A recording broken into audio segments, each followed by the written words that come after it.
My husband left me stranded at the hospital after major surgery to meet someone he'd been chatting with online in Italy. "You'll figure it out," he said, walking away with my car keys and credit cards while I was still groggy from anesthesia.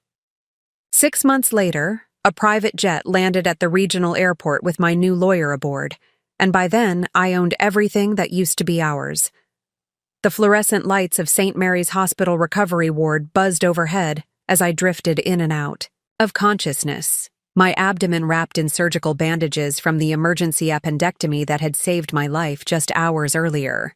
Before we jump back in, tell us where you're tuning in from, and if this story touches you, make sure you're subscribed, because tomorrow I've saved something extra special for you. The morphine made everything feel distant and dreamlike, but one thing cut through the haze with crystal clarity. My husband Austin wasn't there. I'd been rushed to the emergency room at 3 a.m. when what I thought was food poisoning turned into excruciating pain that doubled me over on our kitchen floor. Austin had driven me to the hospital, pacing the waiting room while surgeons removed my appendix before it could rupture completely. The last thing I remembered before going under was his hand squeezing mine as they wheeled me into the operating room. "Mrs. Richardson," the nurse said gently, checking my IV line. "How are you feeling?" "Where's my husband?" I managed to whisper, my throat raw from the breathing tube. She glanced around the empty room. "He stepped out a while ago. I'm sure he'll be back soon." But something in her expression told me she wasn't sure at all. The way her eyes avoided mine, the careful neutrality in her voice. It was the same tone people used when they knew something. You didn't. Something that would hurt. I reached for my phone on the bedside table, my fingers clumsy from the medication. 17 missed calls from my sister Dolores in Phoenix. 3 voicemails from my best friend Taylor. Nothing from Austin. The first voicemail from Dolores was frantic. "Gracie, honey, I just got your text about the surgery. I'm booking a flight right now. Call me as soon as you can." My text? I scrolled through my messages with growing confusion. There, sent from my phone at 4:47 a.m. while I was unconscious in surgery, was a message I'd never written. "Everything went fine. Austin is taking great care of me. Don't worry, won't need any help. We'll call in a few days when I'm feeling better." Hands trembled as I continued scrolling. Similar messages had been sent to Taylor, to my coworkers, to anyone who might have rushed to help me. All sent while I was under anesthesia. All in a tone that sounded nothing like my usual texting style. The second voicemail from Taylor was confused. "Gracie, your text seemed weird. You never say don't worry about anything. And since when do you call Austin by his full name in texts? Just checking that you're really okay." But it was Dolores's final voicemail that made my blood run cold. "Honey, I know you said not to worry, but something feels off. I tried calling Austin to check on you, and his phone went straight to an international voicemail message. International, Gracie. Why would his phone be set up for international calls if he's taking care of you in Denver?" Denver. We lived in Denver, Colorado. I was in a Denver hospital. So why was Austin's phone configured for international use? With shaking fingers, I opened our shared phone account app. The location services showed Austin's phone was no longer in Colorado. According to the GPS data, his last known location was Milan, Italy. Timestamp, 6:23 a.m., just 2 hours after my surgery had ended. The room started spinning, and not from the morphine. While I'd been fighting for my life on an operating table, my husband had been boarding a plane to Italy. I called his number with trembling fingers. It rang once before connecting to a voicemail message I'd never heard before. "Ciao! You've reached Austin. I'm exploring beautiful Italy for the next few weeks. Leave a message and I'll get back to you when I return to the States. Arrivederci." The casual cheerfulness in his voice made me nauseous. Exploring beautiful Italy. For the next few weeks. Not handling a family emergency or we'll call back soon. Exploring. Like he was on vacation. My mind raced through the implications. Our joint bank account. He had full access. Our credit cards, all in his name with me as an authorized user. Our car, titled in his name only because he'd insisted it was simpler for insurance. Our house, purchased with his inheritance, as the down payment, my name added to the deed only after we married, but his name listed first. In my medicated state, I'd trusted completely. I'd let him handle our finances because he was better with numbers. I'd let him manage our major purchases because he was more experienced with contracts. Slowly, over our 3 years of marriage, I'd ceded control of nearly every aspect of our shared life, believing it showed trust and partnership. Now, alone in a hospital bed with surgical staples holding my abdomen together, I realized it had actually been preparation for abandonment. The nurse returned with my discharge paperwork. "Is someone coming to pick you up, honey? You can't drive. Yourself home after surgery." I stared at the papers, panic rising in my chest. How was I supposed to get home? Austin had driven me here in our only car. His car, technically. My name wasn't on the title or insurance. Even if I could find the keys, I was in no condition to drive. "My husband will be here soon," I lied, buying time to figure out what to do. But as the hours ticked by and Austin's phone continued going, straight to that cheerful Italian voicemail, the truth became unavoidable. He wasn't coming back soon. He might not be coming back at all. The discharge nurse, an older woman named Marjorie, finally sat down beside my bed with a concerned expression. "Honey, we need to get you home safely, but we can't release you without a responsible adult to drive you. Is there someone else you can call?" Through tears of humiliation and fear, I called my sister Dolores. She booked the first flight from Phoenix and arrived 6 hours later, her face a mixture of fury and heartbreak when she saw me alone in that hospital room. "Where the hell is Austin?" she demanded, and I had to explain that my husband had abandoned me for someone he'd met online, someone he'd apparently been planning to visit in Italy while I recovered from emergency surgery. As Dolores helped me into her rental car, I caught sight of my reflection in the passenger mirror. Pale, hollow-eyed, wearing the same clothes I'd arrived in because Austin had taken my purse and keys. I looked like what I was, a woman who had been discarded at her most vulnerable moment. But in that reflection, I also saw something else beginning to kindle. Not just hurt or betrayal, but a cold, calculating anger that would fuel everything that came next. Austin thought he'd left me broken and helpless. He had no idea he'd just made the biggest mistake of his life. Dolores stayed with me for a week, sleeping on our living room couch and watching me like a hawk for signs of infection or breakdown. During those long, painful days of recovery, she helped me piece together the woman I'd been before Austin, the woman I'd somehow lost along the way. "You used to be fierce," she said one afternoon, sitting cross-legged on my bed while I attempted to walk to the bathroom without wincing. "Remember when Dad tried to make you quit the debate team in high school because it wasn't ladylike? You threatened to run away and join the circus." I did remember. I'd been captain of the debate team, editor of the school newspaper, and had dreams of becoming an investigative journalist.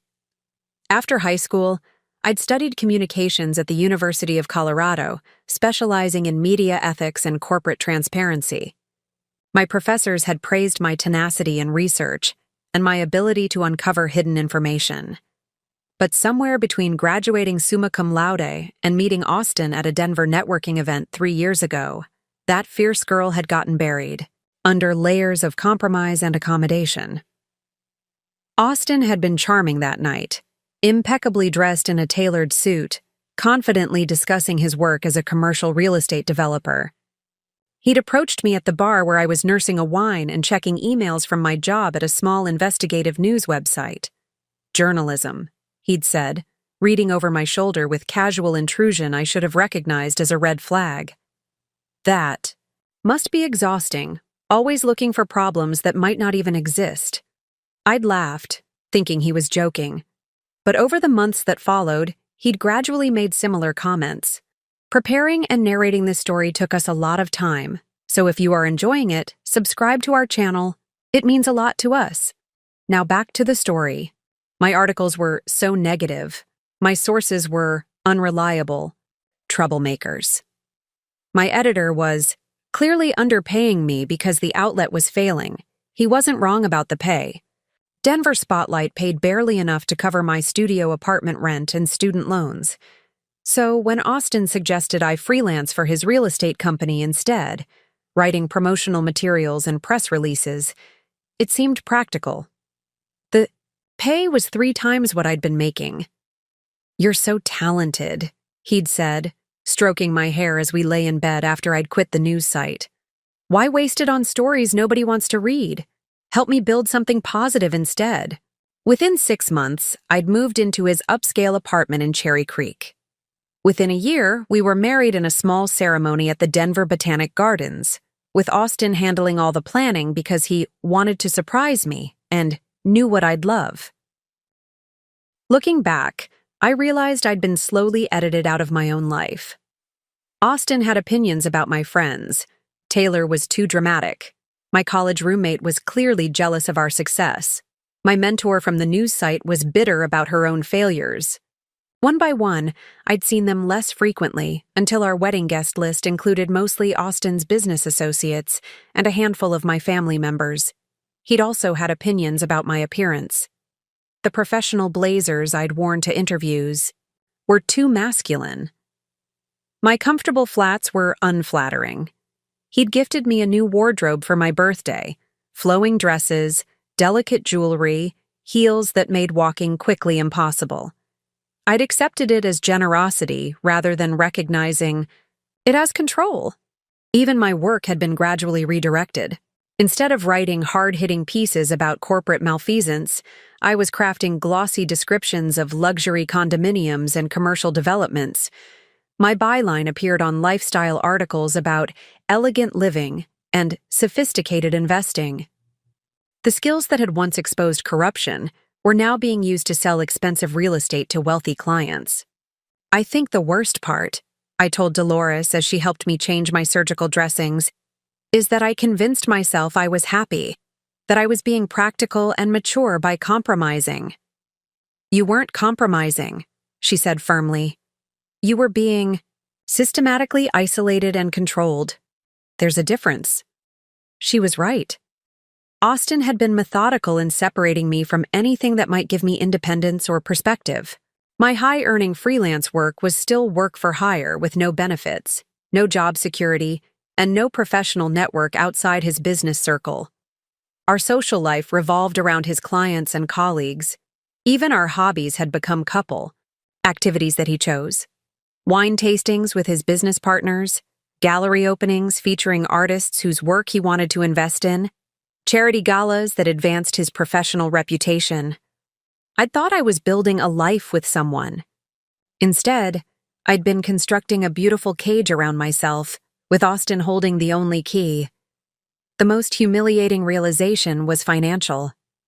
In my previous life, I'd been scrupulously independent. I'd paid my own bills, managed my own investments, built my own credit.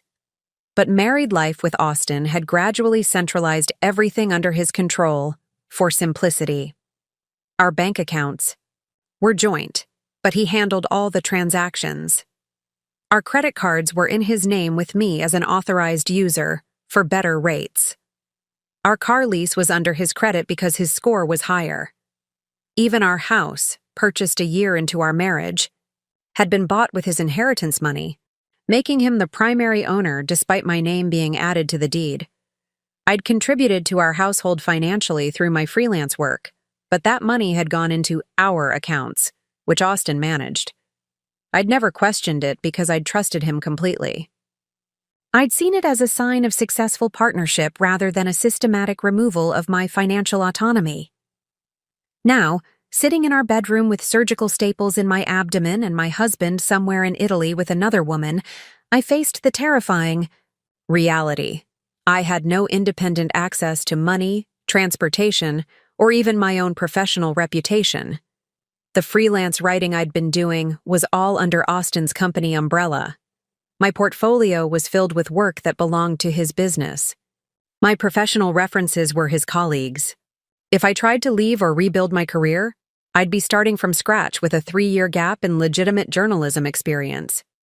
"We need to get you a lawyer," Dolores said on her last night in Denver. "This isn't just abandonment, Gracie. This is financial abuse. He's left you trapped." I nodded, but even that felt overwhelming. How do you find a lawyer when your husband controls the finances? How do you pay legal fees when you have no independent income? How do you fight someone who has systematically positioned himself to hold all the power? As Dolores packed for her flight back to Phoenix, I sat at our kitchen table surrounded by papers, bank statements, insurance policies, property documents, credit card agreements. Everything was in Austin's name or under his control. I felt like an archaeological dig of my own life, uncovering layer after layer of dependence I'd somehow agreed to. But buried in that pile of documents, I found something that made my pulse quicken. A business license I'd forgotten about, filed 2 years ago when I'd briefly considered starting my own freelance writing consultancy. I'd never pursued it because Austin had convinced me it was unnecessary, but the paperwork was still valid. Under Colorado law, I had the legal right to conduct business under that license, and more importantly, I had the right to open my own business banking account. It wasn't much, but it was a thread I could pull. A place to start rebuilding from nothing. The fierce girl Dolores remembered was still in there somewhere, buried under 3 years of careful conditioning. But abandonment, it turned out, was excellent excavation. 3 days after Dolores left, I sat in my home office staring at the business license that had become my lifeline. Richardson Communications Consulting. I'd almost forgotten filing the paperwork during a brief moment of ambition 2 years ago when Austin's constant control had first started to chafe. I'd mentioned the idea to him casually over dinner, explaining how I could leverage my journalism background to help businesses with crisis communications and media strategy. Austin had listened with what I'd interpreted as supportive interest, asking detailed questions about my business plan and potential client base.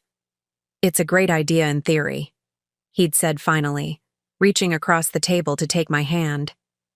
"But timing is everything in business. We're about to buy the house, I'm closing 3 major deals this quarter, and honestly, sweetheart, you've never run a business before. The learning curve could be brutal." He'd been so reasonable, so seemingly concerned about my success rather than dismissive of it. What if you get clients and then can't deliver? Or what if the stress affects your health? You've been working so hard on my projects already. I'd wanted to argue, but his points seemed valid. I had been working long hours on his real estate, marketing campaigns. We were about to make the biggest purchase of our lives together. And truthfully, the idea of managing clients, handling contracts, and building a business from scratch did feel overwhelming. "Maybe after we get settled in the house," I'd conceded. "When things are more stable." Austin had smiled and squeezed my hand. "Exactly. There's no rush. Your talent isn't going anywhere." But there had always been another reason to wait. Another of Austin's projects that needed my attention. Another major life event that required focus. Another logical argument for why later was smarter than now. Now, sitting alone in the Cherry Creek house that felt more like a museum than a home. I realized Austin had never intended for later to come. He'd been perfectly content having my skills available for his business while ensuring I never developed the independence that came with my own. The business license was still valid for another 18 months. I pulled out my laptop and began researching what I'd need to reactivate it. A business banking account, professional liability insurance, a registered address for official correspondence. The requirements were straightforward, but each one required money I didn't have independent access to. I opened our joint checking account online, my stomach nodding as I reviewed the recent transactions. Austin had been busy during his Italian vacation. Charges at expensive restaurants in Milan, a luxury hotel in Rome, shopping at high-end boutiques. In 1 week, He'd spent more on his romantic getaway than I'd earned in freelance income in 2 months. But scrolling through the account history, I discovered something that made my pulse race. The freelance payments I'd been receiving for Austin's real estate projects were still being deposited. The latest one, for marketing materials I'd completed just days before my surgery, had arrived yesterday. $3,000 for a comprehensive campaign I'd developed for Austin's newest luxury development. According to the deposit record, the payment had come from Pinnacle Property Group, Austin's primary client. But that seemed odd. Usually, Austin's company received payments from clients, then paid me as a subcontractor. Why would Pinnacle pay me directly? I dug deeper into my email archives, searching for the original contract I'd signed for that project. When I found it, my hands started shaking. The agreement wasn't between me and Austin's company. It was directly between Richardson Communications Consulting and Pinnacle Property Group. Austin had set up the contract using my business license, but he'd been intercepting and managing all client communications. I'd been doing work for major corporations as an independent consultant, but Austin had positioned himself as my business manager, handling all correspondence and negotiations. My business had been operating for 2 years without my knowledge. Austin had been using my credentials and license to secure high-paying contracts, then managing the relationship so thoroughly that I'd believed I was just doing freelance work for his company. I spent the next 6 hours combing through emails, bank records, and contract files. The picture that emerged was staggering. Over the past 2 years, Richardson Communications Consulting had generated over $240,000 in revenue from 6 major clients. I'd been operating as a legitimate business consultant, creating marketing strategies and crisis communications plans for some of Denver's largest real estate development firms. But Austin had structured everything, so I never realized the scope of what I was building. He'd handled all client calls, managed all contract negotiations, and controlled all financial communications. To the clients, I was the brilliant strategist behind successful campaigns. To me, I was just a freelancer helping my husband's business. The most shocking discovery came when I found my original business registration documents. Austin had filed as my business partner and financial manager, giving him legal authority to sign contracts and manage accounts on behalf of Richardson Communications Consulting. I'd been so trusting when he'd offered to help with the paperwork that I'd signed documents without reading them carefully. He'd positioned himself as essential to my business operations while convincing me I didn't actually have a business. But now, with Austin out of the country and me suddenly aware of what I'd actually built, I had options I hadn't known existed. Called Pinnacle Property Group, my heart hammering as I asked to speak with their marketing director. "Ms. Richardson." Bill Morrison's voice was warm and enthusiastic when he came on the line. "Perfect timing. We just got approval for the Riverside Commons project, and we're hoping Richardson Communications can handle the entire campaign. When can we schedule a strategy meeting?" I gripped the phone tighter. "I'd love to discuss it. Could you tell me more about the scope?" Comprehensive branding, crisis prevention strategy, and public relations for a $50 million mixed-use development. We're thinking a 6-month contract, probably around $75,000 for the full package. Your work on the Pinnacle Heights campaign was exactly what we needed. $75,000. For 6 months of work I was completely qualified to do. Work I'd essentially been doing already, just without realizing I was running my own consultancy. That sounds very interesting, I managed. I'll need to review my current project load and get back to you with availability. Of course. Your business manager mentioned you might be expanding operations. This could be perfect timing for both of us. My business manager.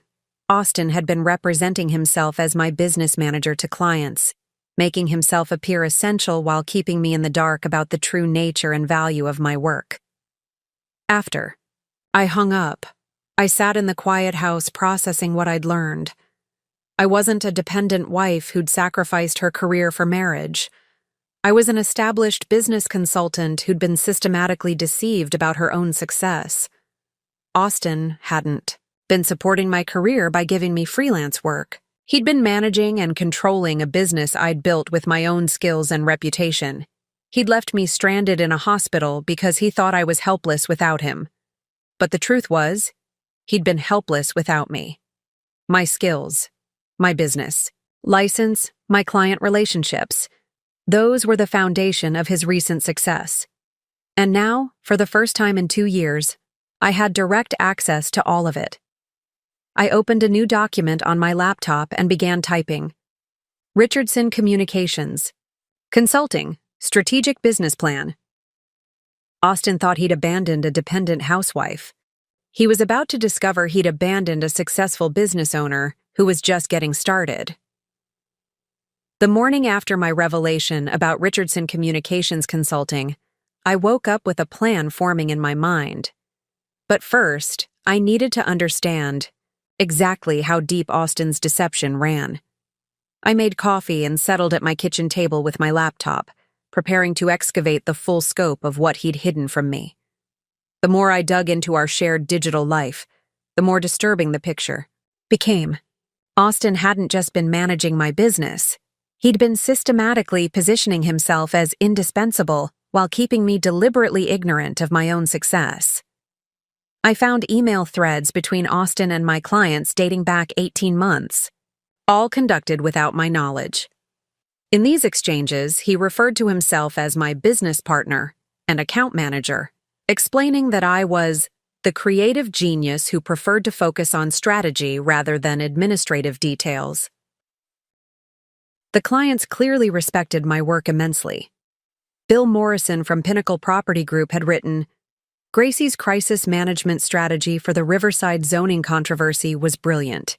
She anticipated every possible media angle and had responses prepared that actually turned negative coverage into positive press. I've never seen anything like it."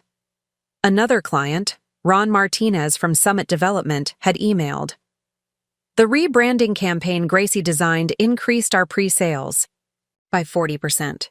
Her market analysis was spot on, and the messaging strategy she developed resonated perfectly with our target demographic. We want to retain Richardson Communications for all our future projects." I stared at these emails in disbelief. These weren't the responses to simple freelance marketing materials. These were sophisticated business strategies that had generated real results for major corporations. I'd been operating at a level I didn't even know I'd achieved. But what made my stomach turn was reading Austin's responses to these compliments. Instead of forwarding the praise to me, he'd written back things like, "Gracie is incredibly talented, but she struggles with the business side of consulting. I handle all the client relationships and project management so she can focus on what she does best." He'd been taking credit for managing relationships with clients who thought they were working directly with me. Even worse, he'd been positioning my apparent inability to handle business operations as the reason they needed to work through him. I found contracts I'd never seen, all signed with Austin's electronic signature on behalf of Richardson Communications. The terms were far more favorable than I'd realized. These weren't small freelance gigs. They were retainer agreements worth tens of thousands of dollars, with performance bonuses and renewal clauses. One contract with Taylor and Associates, no relation to my friend Taylor, included a clause I read 3 times before believing. Richardson Communications will provide ongoing crisis management consulting and media strategy services for an annual retainer of $60,000. Plus additional project fees ranging from $15,000 to $25,000 per campaign. $60,000 annually, just from one client, plus project fees that could double that amount. I'd been earning more money than I'd made in my entire journalism career, but Austin had managed the finances so completely that I'd believed I was contributing modestly to our household income. My hands shook as I opened our business checking account. An account I'd apparently had signature authority on for 2 years without knowing it existed. The balance made me dizzy. $127,000. $127,000 in an account I'd been legally entitled to access this entire time. I scrolled through the transaction history, watching deposits and withdrawals that told the story of a thriving consulting business. Large deposits from major clients, followed by transfers to our joint personal account, transfers Austin had described to me as his latest real estate commission or quarterly bonuses from his development projects. My business success had been funding our lifestyle, the luxury apartment, the expensive dinners, the designer clothes Austin had bought me. It had all been paid for with money I'd earned, but didn't know I was earning. The cruelest irony was that Austin had been using my money to control me. Every time he'd bought me a gift or covered a major expense, every time he'd made me feel financially dependent on his generosity, he'd been spending my own income. I found a folder on Austin's computer labeled Gracie Projects, a folder I'd never noticed before. Inside were detailed profiles of my clients, including personal information about their business challenges, family situations, and professional vulnerabilities. Austin had been conducting research on these executives, gathering intelligence about their companies and personal lives. But it wasn't market research. Reading through Austin's notes, I realized he'd been collecting potential blackmail material. Information about extramarital affairs, financial irregularities, regulatory violations, anything that could be used to pressure clients if necessary. One file on Bill Morrison included notes about his son's drug problems and his wife's gambling debts. Another on Ron Martinez detailed a sexual harassment allegation from a former employee that had been settled out of court. Austin had been systematically gathering compromising information about the executives who trusted my business. My blood ran cold as I understood the implications. Austin hadn't just been stealing credit for my professional success, he'd been positioning himself to potentially blackmail my clients. He'd turned my legitimate consulting business into a vehicle for collecting leverage over powerful people. But the most devastating discovery came in a folder labeled Future Plans. Inside was a detailed business proposal Austin had been developing to sell Richardson Communications to a major PR firm in Los Angeles. According to his projections, my client list and reputation were worth approximately $400,000 in an acquisition deal. He'd been planning to sell my business, without telling me it existed.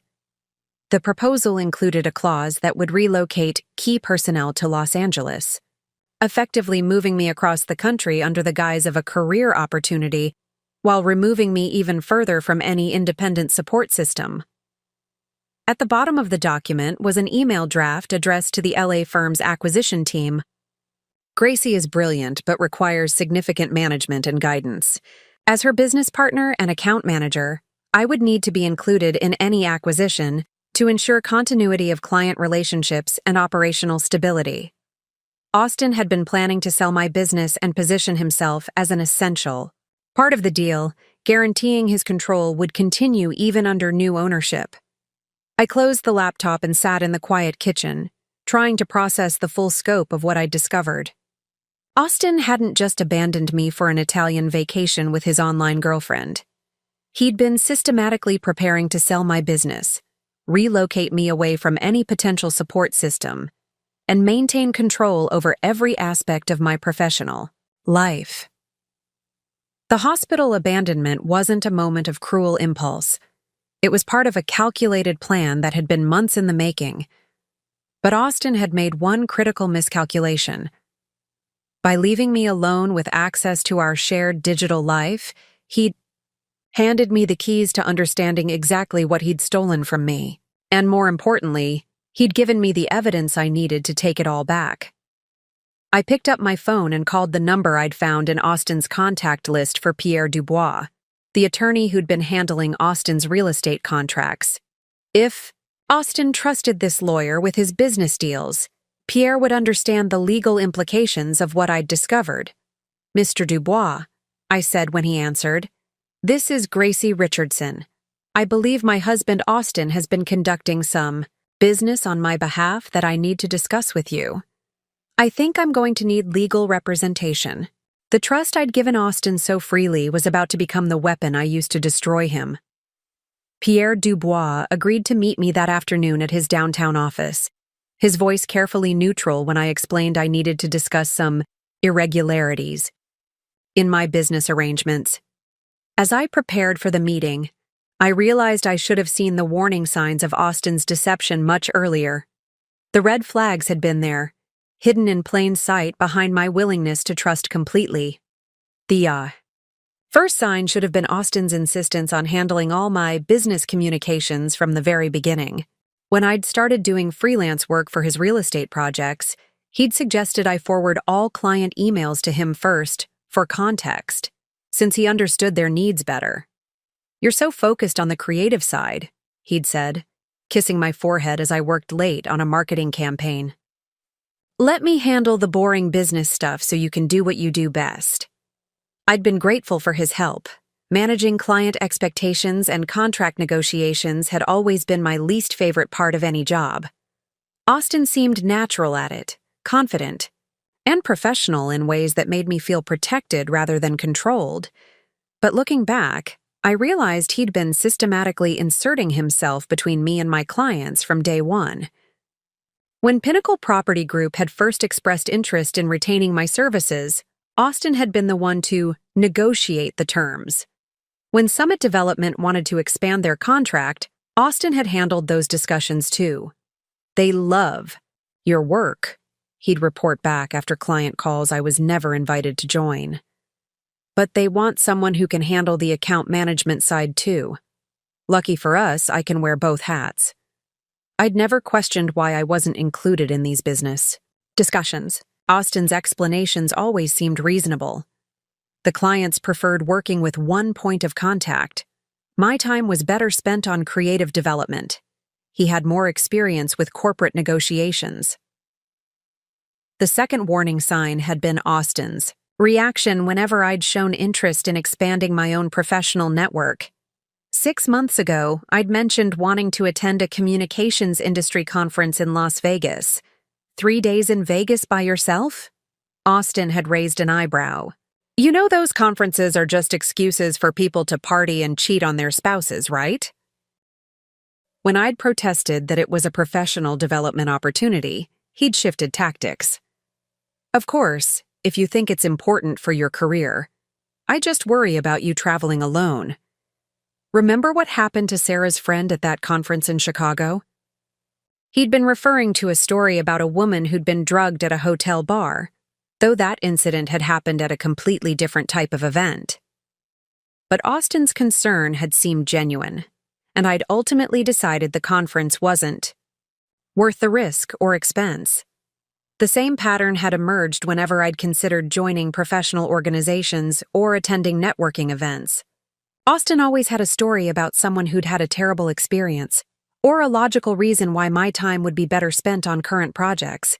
"You're already building such a great reputation through our existing clients," he'd say. "Why? Dilute your brand by chasing random connections?" I'd internalized his perspective, believing I was being strategic rather than recognizing I was being isolated. The third sign should have been Austin's increasing control over our social calendar and friendships. He'd never explicitly forbidden me from seeing Taylor or my other friends, but he'd developed a talent for scheduling competing obligations whenever they invited me to events. "Oh, you have dinner plans with Taylor tonight?" he'd say, looking disappointed. "I was hoping we could work on the Pinnacle presentation together. But if your friend is more important than this $30,000 contract..." He'd never made it an ultimatum, but the implication was clear. Professional responsibilities should take priority over social activities. And since I'd believed Austin was helping me build my career, disappointing him felt like sabotaging my own future. Gradually, my friendships had withered from neglect. Taylor had stopped calling as often when I repeatedly canceled plans. My college friends had stopped including me in group activities when I consistently had work commitments that prevented me from joining them. Austin had replaced my independent social network with his business associates and their wives. At the charity galas and client dinners we attended together, I was introduced as Austin's brilliant wife who helps with marketing, rather than as an independent professional with my own credentials. The fourth warning sign had been Austin's subtle discouragement of my financial independence. When I'd mentioned wanting to set up my own retirement account separate from our joint investments, he'd launched into a detailed explanation of how splitting our assets would cost us money in fees and reduce our buying power. "We're building wealth together," he'd explained, showing me spreadsheets that demonstrated how our combined financial strategy was more efficient than individual accounts. Why pay double the management fees when we can maximize our returns? As a team? His logic had been compelling, backed by charts and projections that made my desire for financial independence seem selfish and short-sighted. I'd agreed to keep everything combined, believing I was making a mature decision about our shared future. But the most telling warning sign had been Austin's reaction to my growing confidence in my professional abilities. As I'd become more skilled at crisis communications and strategic planning, I'd occasionally suggested different approaches to client challenges. Austin's response had become increasingly dismissive. "That's an interesting idea, sweetheart, but you don't understand the full context of their business situation. Let me handle the strategic decisions." When clients had praised my work directly during the few phone calls I'd been included in, Austin had quickly redirected the conversation to implementation details he would manage. My growing expertise had seemed to make him more controlling, not more collaborative. "You're so creative," he'd say, "but business strategy requires a different kind of thinking. Good thing we make such a great team." I'd interpreted his behavior as protectiveness, not recognizing it as a systematic effort to prevent me from realizing my own capabilities and value. The final warning sign should have been Austin's increasing interest in relocating. Over the past 6 months, he'd been mentioning job opportunities in other cities, always framed as exciting adventures we could pursue together. "Los Angeles has such a dynamic real estate market," he'd say, showing me luxury apartment listings in Beverly Hills. "We could really expand our business there." Our business. Even his language had been calculated to make me feel included while ensuring I remained dependent on his management and connections. But sitting in Pierre Dubois' office that afternoon, all these warning signs crystallized into a clear pattern of deliberate manipulation. Austin hadn't been protecting me or helping me build a career. He'd been systematically isolating me from independent resources while positioning himself as indispensable to my success. Pierre listened to my story with the focused attention of someone who'd seen similar situations before. When I finished explaining what I'd discovered about my business and Austin's deception, he leaned back in his leather chair and steepled his fingers. "Mrs. Richardson," he said carefully, "what you're describing constitutes fraud, identity theft, and potentially embezzlement. Your husband has been operating a business using your credentials without your knowledge, which is a serious criminal matter." I felt a chill run through me. Criminal matter. I'd been thinking in terms of betrayal and deception, but Pierre was talking about actual crimes. "What you need to understand," he continued, "is that Austin's abandonment of you may have been the best thing that could have happened. He's given you the opportunity to discover his illegal activities and take action before he could complete whatever larger scheme he was planning." Pierre was right. Austin's cruelty had accidentally exposed his criminality, and now I had the evidence to make him pay for both. Pierre Dubois had agreed to represent me, but first he wanted me to fully understand the legal implications of what Austin had done. "Before we proceed," he said, adjusting his wire-rimmed glasses, "I need you to walk me through exactly what happened the day of your surgery. Every detail could be crucial." I took a deep breath and began recounting that terrible morning, but this time with the benefit of understanding Austin's true motivations. The events took on a sinister new meaning when viewed through the lens of his systematic deception. Austin had seemed unusually agitated during the drive to the hospital, constantly checking his phone despite my obvious distress. At the time, I'd attributed his distraction to worry about my condition. Now I realized he'd been coordinating his departure plans while I writhed in pain beside him. "When did the pain start?" Pierre asked, taking notes. "Around midnight. By 2 a.m. I couldn't stand up straight." Austin finally agreed to drive me to the emergency room when I started vomiting. But looking back, Austin's reluctance to take me to the hospital made more sense now. He'd kept suggesting I wait until morning, that it was probably just food poisoning, that hospital bills were expensive. He'd been calculating whether he could delay my medical care long enough to execute whatever plan he'd been developing. When we'd finally arrived at St. Mary's, Austin had been on his phone constantly while I was being examined and prepped for surgery. The nurses had to ask him twice to step outside during my IV insertion because his conversation was disrupting their work.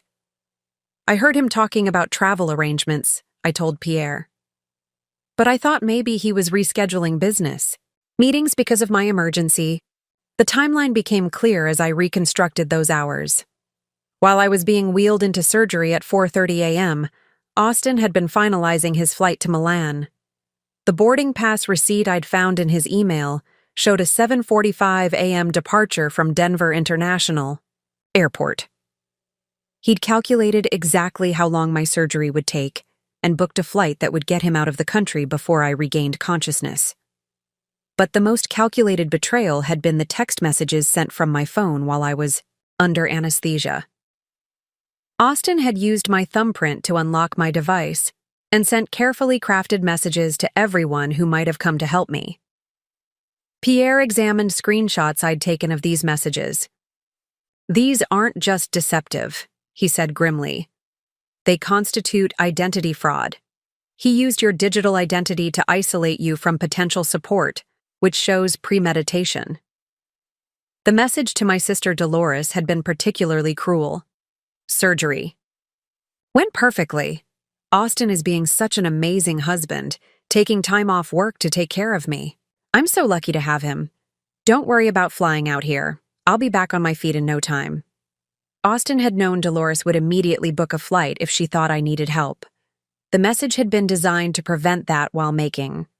Austin appeared devoted. The text to my friend Taylor had been equally manipulative. "Thanks for offering to come stay with me during recovery, but Austin has everything handled.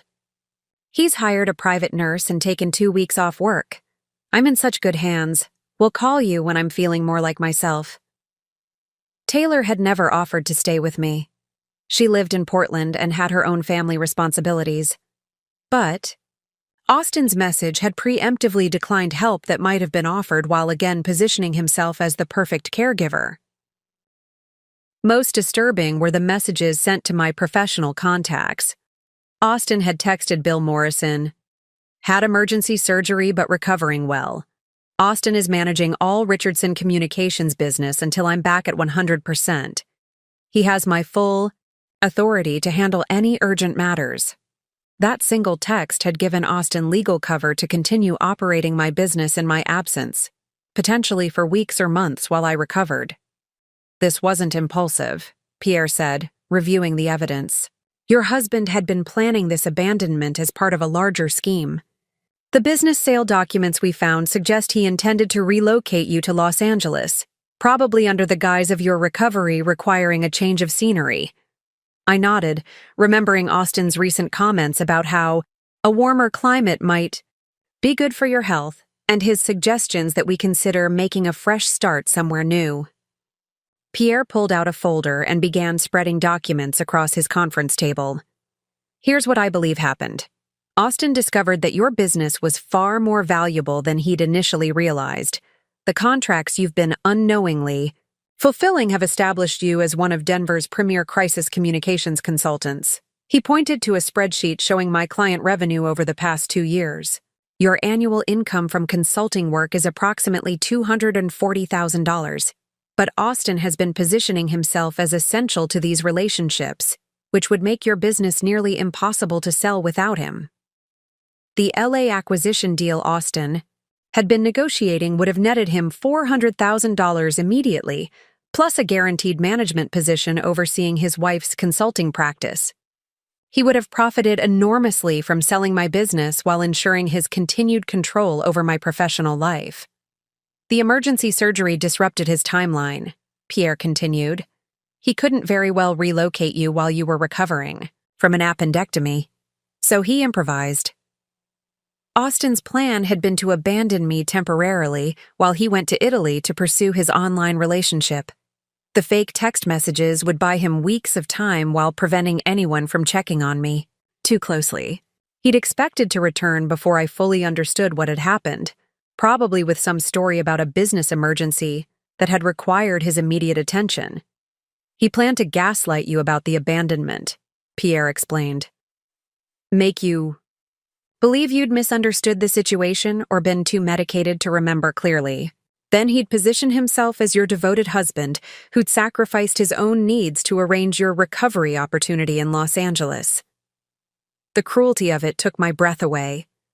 Austin had been willing to leave me alone and vulnerable after major surgery, not as a moment of angry impulse, but as a calculated step in a plan to steal my business and relocate me away from any support system. But Austin had made critical mistakes in his haste. By using my phone to send the deceptive messages, he'd created a digital trail that proved fraud. By abandoning me before I'd fully recovered, he'd given me time to discover his deception while his defenses were down. Most importantly, he'd underestimated me completely. He'd assumed I would remain helpless and dependent, grateful for his eventual return, rather than capable of uncovering his crimes. Mrs. Richardson, Pierre said, closing the folders, your husband didn't just abandon you.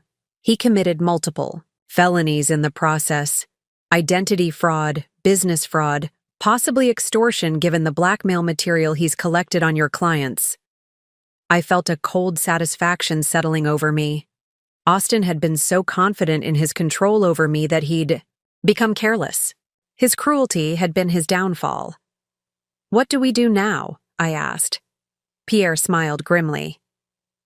Now we make sure Austin Richardson regrets every decision he made that day, starting with freezing all accounts associated with your business and ensuring he can't access any of your assets from Italy. Austin had abandoned what he thought was a helpless wife. Instead, he'd abandoned a successful business owner who was about to become his worst nightmare. The morning after my meeting with Pierre, I woke up with a new sense of purpose. Armed with legal representation and a clear understanding of Austin's crimes, I was ready to take back control of my life. But first, I needed to conduct one final investigation to ensure I'd uncovered the full scope of his deception. Pierre had given me homework: document everything, secure all evidence, and prepare for the possibility that Austin's fraud extended beyond what we'd already discovered. Men like your husband don't usually limit themselves to one scheme, he'd warned. If he's been this calculating about your business, there are likely other deceptions we haven't found yet. I started with our financial records, this time looking for patterns I'd missed during my initial shock. What I found made my stomach turn. Austin hadn't just been stealing from my business. He'd been systematically looting our joint accounts to fund his double life. The Italy trip hadn't been a spontaneous romantic adventure. Scrolling through our credit card statements, I found evidence of careful planning spanning months. A premium Italian language learning app subscription, charges at high-end luggage stores, purchase of expensive cologne and clothing from brands I'd never seen him wear.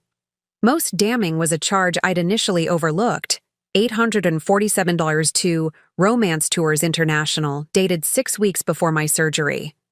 When I Googled the company, my heart sank. They specialized in introducing successful American men to sophisticated European women through luxury travel packages and exclusive dating events. Austin hadn't met someone online randomly. He'd paid nearly $1,000 to join an organized tour designed to help married men find mistresses in Italy. I found the email confirmations buried in a folder Austin thought he'd hidden. The tour company had promised discreet arrangements and beautiful, cultured women seeking generous American partners. The package included luxury accommodations, guided tours of romantic destinations, and intimate dinner arrangements with carefully selected companions. Reading these materials, I realized Austin's abandonment of me had been the culmination of months of calculated planning. He'd been preparing to leave me long before my appendicitis provided the perfect cover story. But the most devastating discovery came when I dug deeper into our mortgage and property records. The house I'd believed we owned together, the home I'd been recovering in, the place I'd thought represented our shared future, wasn't actually mine at all. Austin had refinanced our mortgage 6 months ago without telling me. Despite my name being on the original deed, the new loan documents listed him as the sole borrower and owner. He'd somehow removed my ownership stake in our home while convincing me nothing had changed.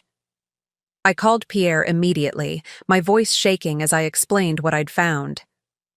"He forged your signature," Pierre said grimly after I emailed him the documents. "This is identity theft and fraud on a massive scale. He's been systematically removing your legal claim to marital assets while making it appear nothing changed." The pattern became clear as Pierre walked me through the legal implications. Austin had been preparing for divorce long before Italy, but he'd wanted to ensure I'd be left with nothing when he finally made his move. The business fraud, the property theft, the financial manipulation. It had all been designed to leave me legally and financially helpless. The Italy trip was probably meant to be permanent, Pierre explained. He was planning to establish residency overseas where he'd be harder to pursue legally. He would have returned eventually to formalize the divorce, but by then, all the assets would have been beyond your reach. I hung up feeling sick, but also strangely relieved. Every question I'd had about Austin's behavior now had an answer. He hadn't suddenly become cruel. He'd been systematically planning my destruction for months. But Austin had made one critical miscalculation. By abandoning me before completing his asset transfer scheme, he'd given me the opportunity to discover his plans and fight back.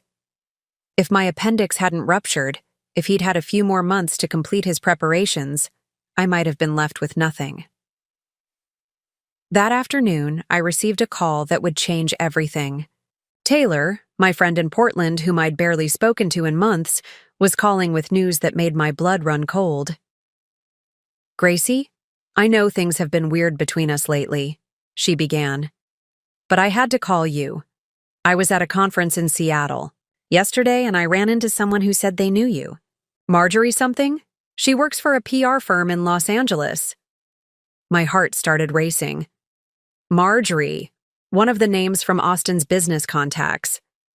"She was asking really strange questions about you," Taylor continued. "Wanting to know about your mental health, whether you'd been having problems in your marriage, if you'd shown signs of emotional instability. She said Austin had contacted her firm about getting you professional help and possibly relocating you to California for treatment." The room started spinning around me. Austin hadn't just been planning to abandon me. He'd been setting up a narrative that would justify having me committed or declared mentally incompetent. "Gracie, are you there? This woman was talking about you like you were having some kind of breakdown, but she also seemed very interested in your business. She kept asking about your client relationships and whether you'd be able to work if you moved to LA. I gripped the phone tighter. "Taylor, I need you to tell me exactly what she said." As Taylor recounted the conversation, the final piece of Austin's plan became clear. He hadn't just been preparing to steal my business. He'd been laying the groundwork to have me declared mentally unfit to manage it myself. The LA PR firm wasn't interested in acquiring Richardson Communications. They were being set up to become my legal guardians, with Austin as my medical proxy, making all decisions about my treatment and business operations. If the hospital abandonment had gone according to plan, Austin would have returned to find me traumatized and unable to cope. With the help of the LA firm, he would have arranged for my recovery in California, where I'd be isolated from anyone who might question his version of events. Under the guise of caring for my mental health, Austin would have gained complete control over my business, my finances, and my personal freedom. I would have become a legal prisoner in my own life. But his plan had a fatal flaw. By abandoning me before I was truly broken, he'd given me the strength and time to uncover his scheme. And now I had evidence of not just fraud, but conspiracy to commit false imprisonment. Austin thought he'd been so clever, but his greed and impatience had just handed me everything I needed to destroy him completely. After Taylor's call about the LA firm, I spent the rest of that day in a state of numb shock. The full scope of Austin's betrayal was so comprehensive, so meticulously planned, that I felt overwhelmed by the magnitude of what I was facing. He hadn't just stolen from me, he'd been orchestrating my complete psychological and legal destruction. I sat on our living room couch, surrounded by documents and printouts that told the story of my own systematic dismantling. Bank statements showing Austin's methodical asset transfer, email chains revealing his coordination with the LAPR firm, credit card records documenting his months of preparation for abandoning me. The house felt haunted by evidence of Austin's deception. Every piece of furniture, every decoration, every shared memory had been tainted by the knowledge that he'd been planning my destruction while pretending to love me. I tried calling Dolores, but couldn't bring myself to explain what I'd discovered. How do you tell your sister that your husband had been planning to have you declared mentally incompetent? How do you admit that every aspect of your life had been a carefully constructed lie? Instead, I found myself researching the psychological condition Austin had been preparing to use against me. The LA firm's interest in my mental health made more sense once I understood how conservatorship laws worked. Austin could have had me declared unable to manage my own affairs, giving him legal control over my business, finances, and personal decisions. Famous cases filled my search results. Wealthy individuals trapped in legal arrangements that stripped them of all autonomy. With the right medical testimony and a sympathetic judge, Austin could have had me committed to a facility where I'd have no contact with the outside world and no ability to contest his control. The genius of his plan was its apparent kindness. He would have positioned himself as a devoted husband seeking the best care for his mentally ill wife. The business fraud would have been explained as his reluctant assumption of responsibilities I was no longer capable of handling. My isolation from friends and family would have been presented as necessary for my recovery. By evening, the weight of what I was facing felt crushing.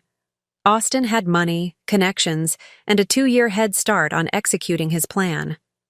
He'd systematically removed my access to independent resources while building relationships with people who believed his version of our story. Even with Pierre's legal expertise, I felt like I was fighting a battle Austin had been preparing for. While I'd been completely unaware there was a war, the emotional toll was devastating. Every memory of our marriage was now suspect. Had Austin ever genuinely loved me, or had I been a target from the beginning? When he'd held my hand during my father's funeral, had he been calculating how my grief might make me more dependent? When he'd celebrated my professional successes, had he been planning how to steal them? I found myself questioning my own judgment about everything. If I'd been so completely deceived about the most intimate relationship in my life, how could I trust my instincts about anything else? Austin had convinced me that up was down and black was white for 3 years. What else might I be wrong about? The isolation was perhaps the cruelest aspect of his scheme. Austin had systematically severed my connections to everyone who might have offered perspective or support. My professional network knew only Austin's version of our relationship. My friends had been gradually pushed away. Even my family lived hundreds of miles away. I was surrounded by evidence of Austin's crimes, but I had no one to share the burden with. No one who could witness my discovery and validate that I wasn't imagining the conspiracy against me. In a house filled with proof of betrayal, I felt completely alone.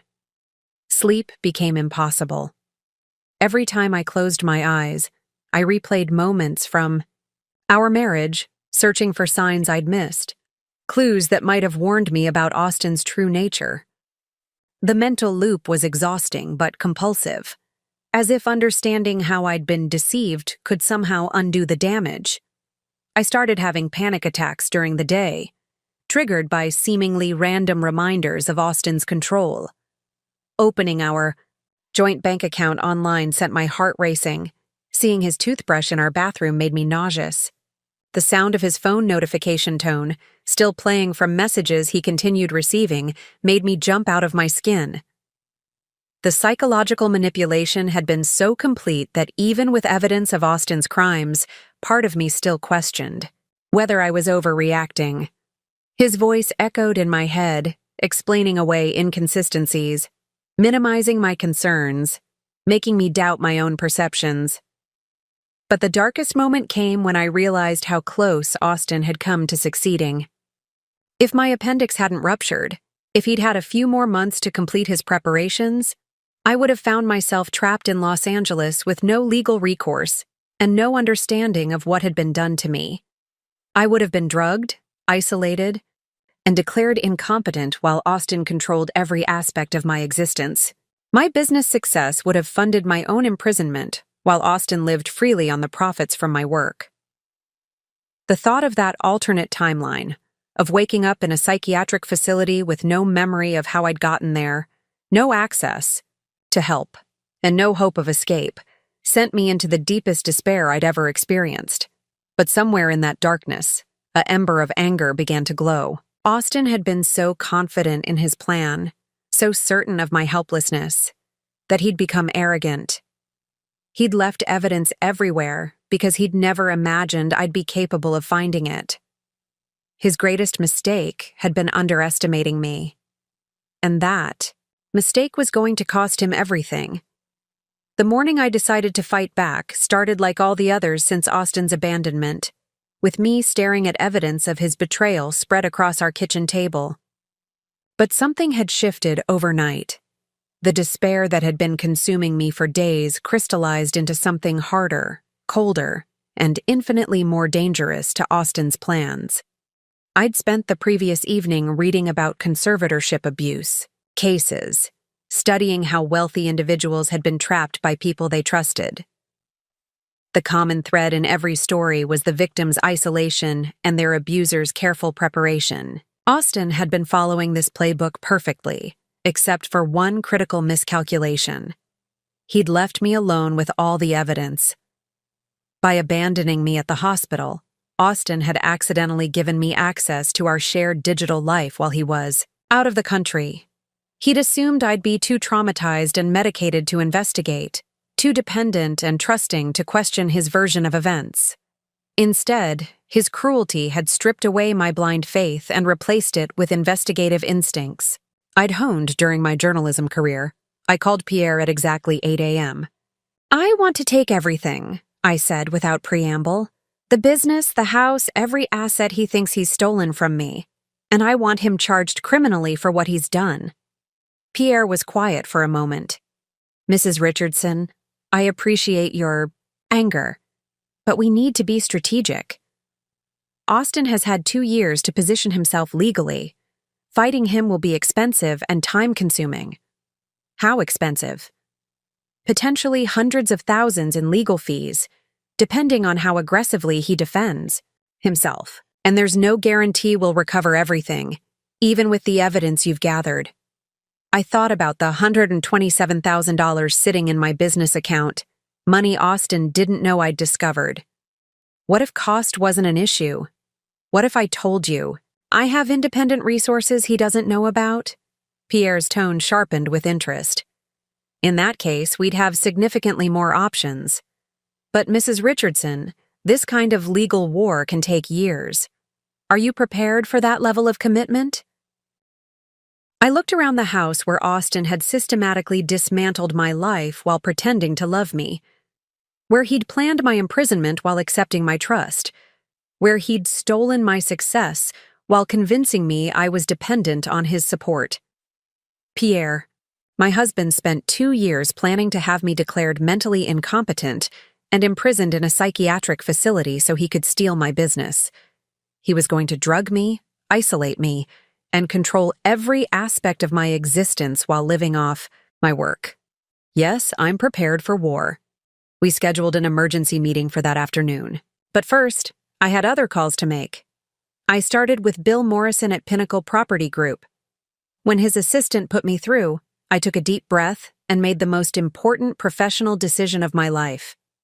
Bill, this is Gracie Richardson. I need to inform you that effective immediately, Austin Richardson is no longer authorized to conduct any business on behalf of Richardson Communications. If he contacts you claiming to represent my company, please don't engage with him and contact me directly.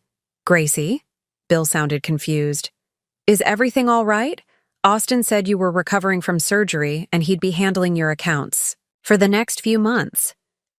That's exactly what I'm calling about. Austin has been representing himself as my business partner without my authorization. I've discovered he's been conducting business using my credentials while keeping me unaware of the scope and value of my own company. I could hear papers shuffling on Bill's end. I'm not sure I understand. Austin has been managing our account for over a year. Are you saying he wasn't authorized to do that? I'm saying that Richardson Communications is my business, not our business. Austin inserted himself into client relationships without my knowledge, and has been taking credit for work I've been doing independently. I'm calling all my clients today to clarify the actual structure of my company and Austin's unauthorized involvement. The conversation was awkward but necessary. Bill agreed to deal directly with me going forward and promised to send me copies of all correspondence Austin had conducted on my behalf. Similar calls to Ron Martinez at Summit Development and my other clients yielded the same response. Confusion followed by agreement to work directly with me. By afternoon, I'd reclaimed control of my business relationships and cut Austin out of all client communications. My phone had been ringing constantly with callbacks from executives who wanted to understand what had happened and confirm the status of their projects. The response was uniformly supportive.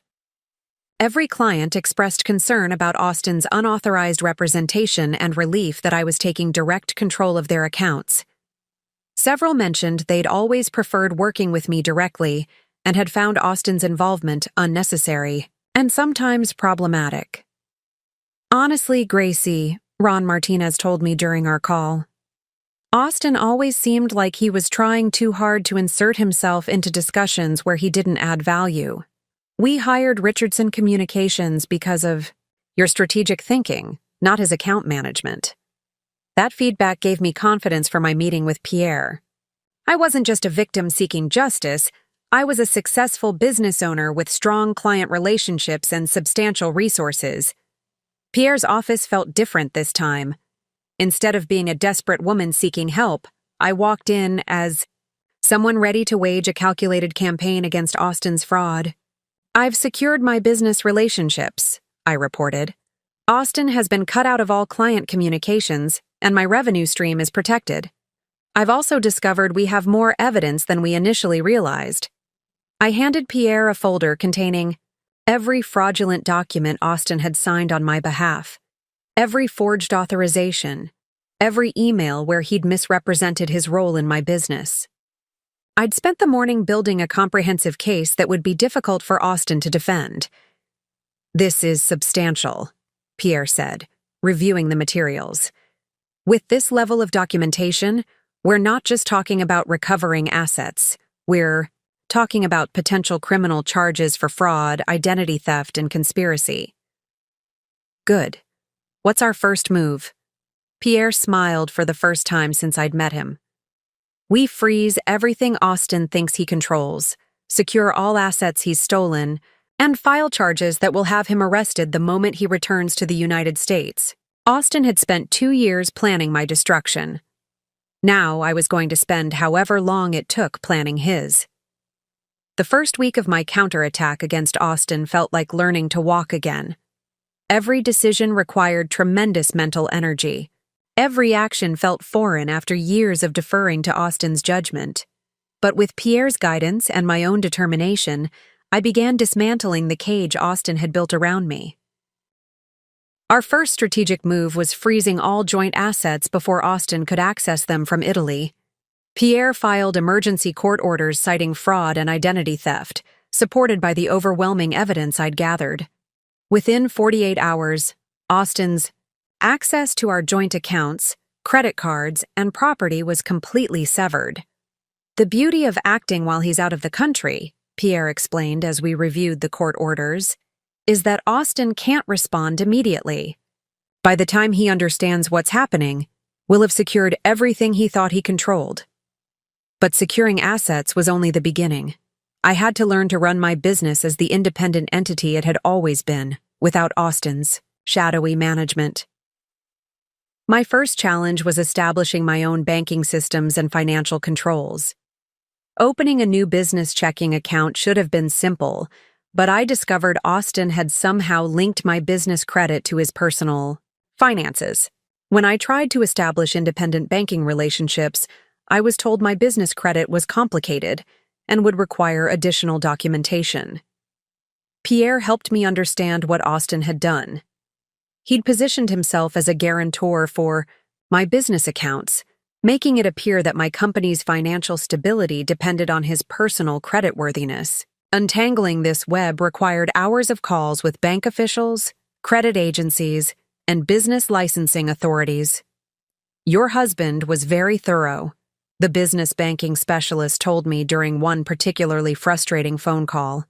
"According to our records, your company has never operated independently of his financial backing.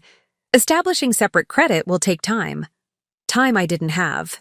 My clients expected continuity of service, and I couldn't operate indefinitely without proper banking infrastructure.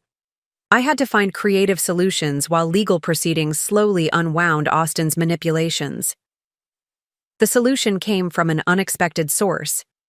Bill Morrison at Pinnacle Property Group, learning about my situation during one of our project calls, offered to help restructure our contract to include immediate payment terms that would improve my cash flow while I established independent banking.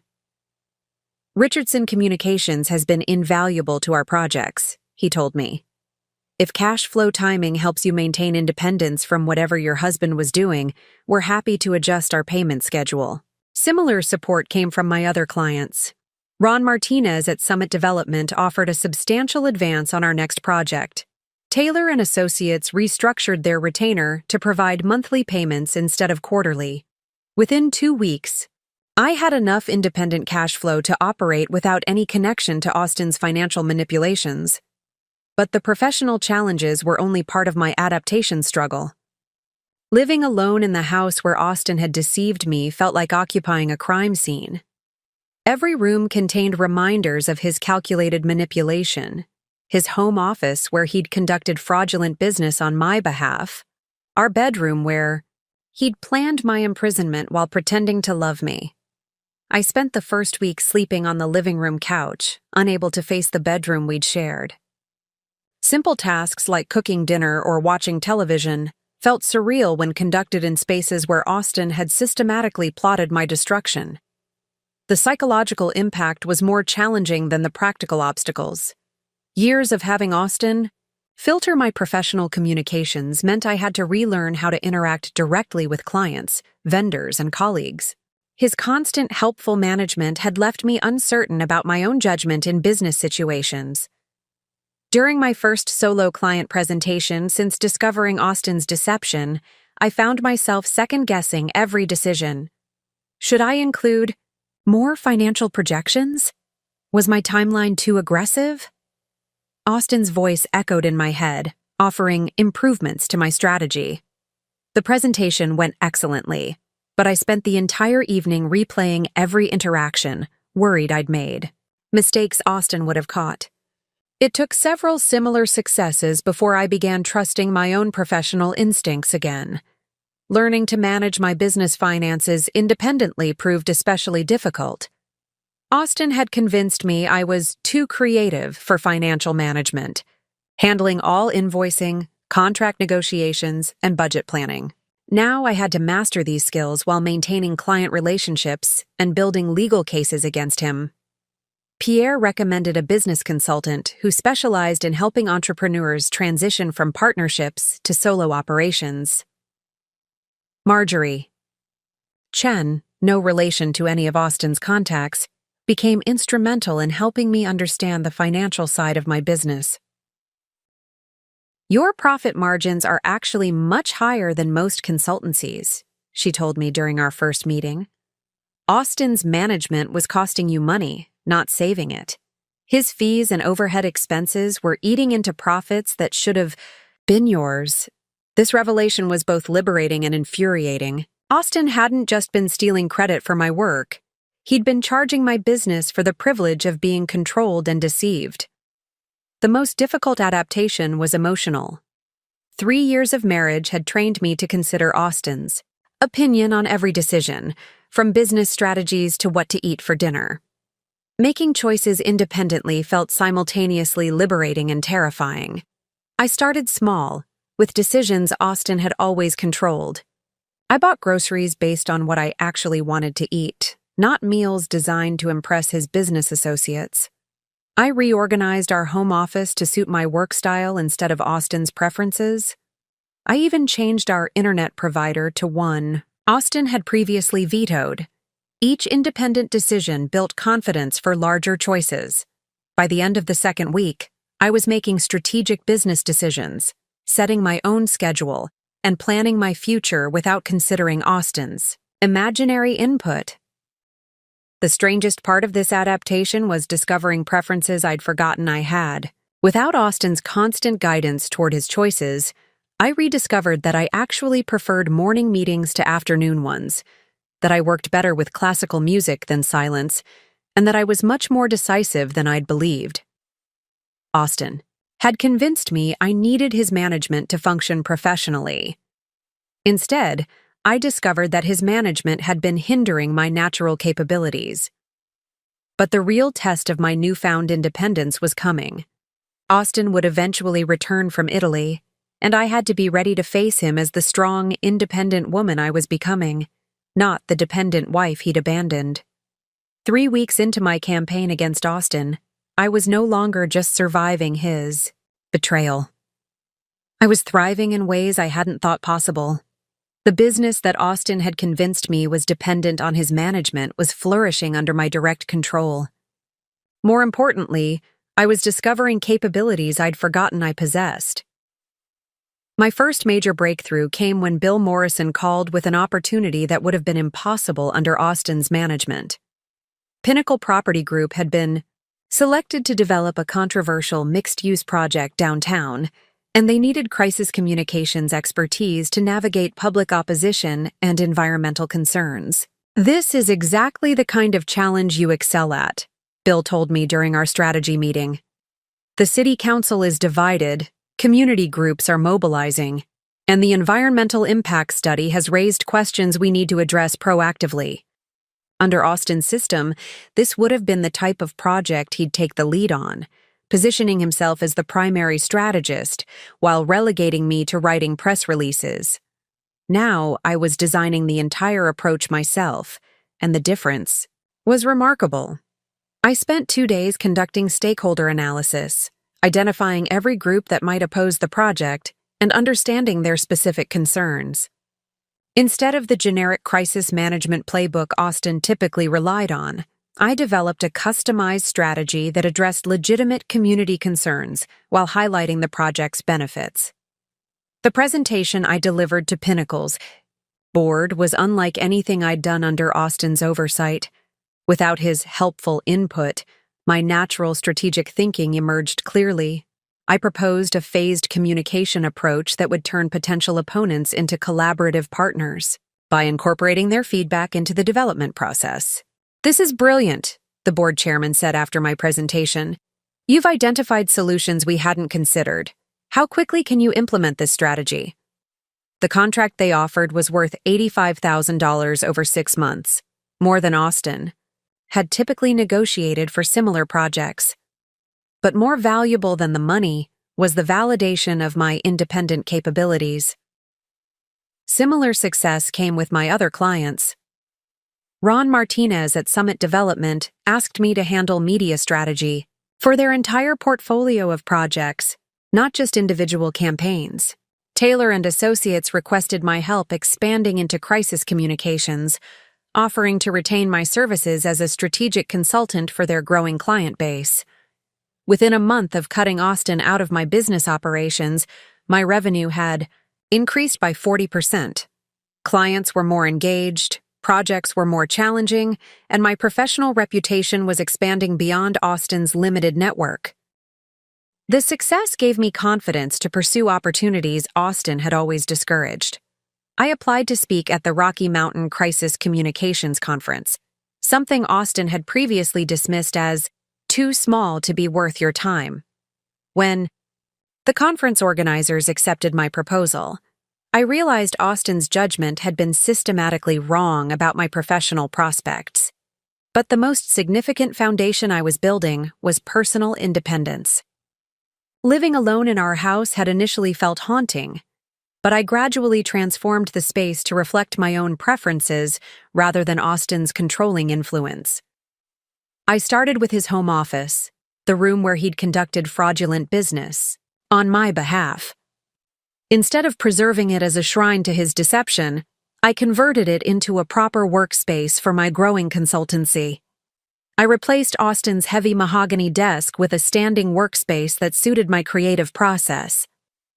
I removed his collection of business award plaques, awards I now realized had been partly earned through my uncredited work, and hung my journalism school diploma and professional certifications instead. The bedroom came next. I couldn't continue sleeping on the living room couch indefinitely, but the space we'd shared felt contaminated by Austin's betrayal. My solution was complete redecoration. I donated the furniture Austin had chosen, painted the walls in colors I actually preferred, and created a space that belonged entirely to me. These physical changes reflected deeper psychological transformation. For 3 years, I'd adapted my preferences to Austin's vision of our shared life. Now I was rediscovering my own taste, my own values, my own vision for my future.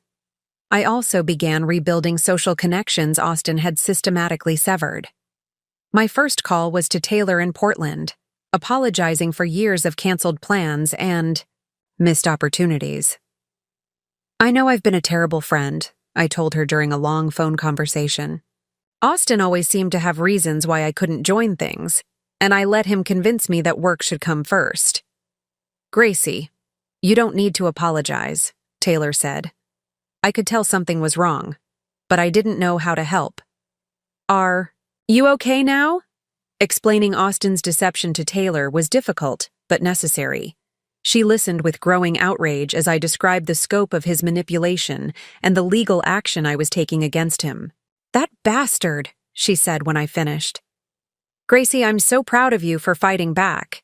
Do you need anything? Support? References? Someone to just listen when things get overwhelming?" Taylor's unconditional support reminded me what healthy relationships felt like. She didn't judge me for being deceived or question my decisions about fighting Austin. She simply offered help and celebrated my growing independence. Similar conversations with my college friends and former journalism colleagues revealed how much Austin had isolated me from people who actually cared about my well-being. These relationships, temporarily damaged by Austin's manipulation, began healing as I took responsibility for my absence and committed to rebuilding connections.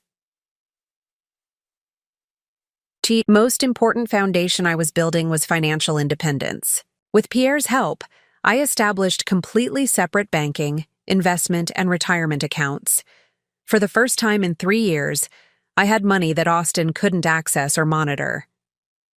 "You're in a remarkably strong position," Marjorie Chen told me during one of our business consultations. "Your client base is solid, your reputation is excellent, and your profit margins are improving without Austin's overhead costs. You're building something sustainable here." She was right. Austin had convinced me that I needed his support to succeed professionally. Instead, I was discovering that his involvement had been limiting my potential. Every aspect of my business was stronger without his helpful management. By the end of my first month of independence, I felt like a different person. The anxious, dependent woman Austin had been planning to imprison was gone, replaced by someone confident, capable, and increasingly powerful. Austin's greatest mistake had been underestimating my resilience. Now I was becoming everything he'd tried to prevent me from being. 6 weeks after Austin's abandonment, I received the phone call that would change everything. Pierre's voice was barely contained excitement when he reached me at my newly reorganized home office. "Gracie, you need to sit down. The FBI wants to meet with us tomorrow morning." My heart started racing. The FBI? Why? Remember how Austin had been collecting compromising information about your clients? It turns out he wasn't just planning to use it for business leverage. The federal investigation into political corruption in Denver real estate development has identified Austin as a person of interest. The pieces fell into place with stunning clarity. Austin's obsessive research into my clients' personal lives, his cultivation of relationships with city planning officials, his sudden interest in projects involving public land use. It hadn't been business strategy. It had been preparation for something much more lucrative and illegal. They've been monitoring suspicious financial transactions between development companies and city officials, Pierre continued. Austin's name appeared in connection with several payments that don't match any legitimate business services. The meeting with FBI Special Agent Sandra Mills took place in Pierre's conference room the next morning. Agent Mills was a slight woman with sharp eyes who got straight to the point. "Mrs. Richardson, we believe your husband has been using your business as a front for political bribery. Your legitimate consulting work provided perfect cover for payments to city officials who influenced development approvals." She spread photographs. Across the table, pictures of Austin meeting with people I didn't recognize, entering city buildings, exchanging envelopes in parking garages.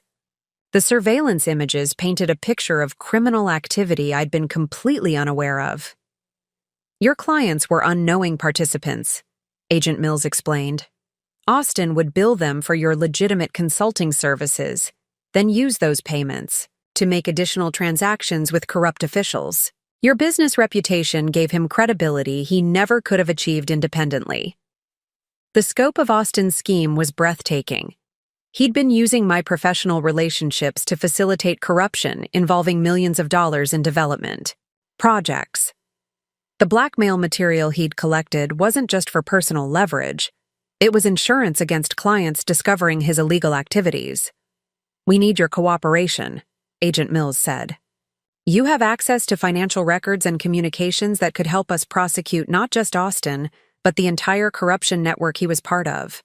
I thought about my clients, honest business executives who'd trusted Richardson Communications to help them navigate legitimate regulatory challenges. Austin had turned their good faith into criminal conspiracy without their knowledge.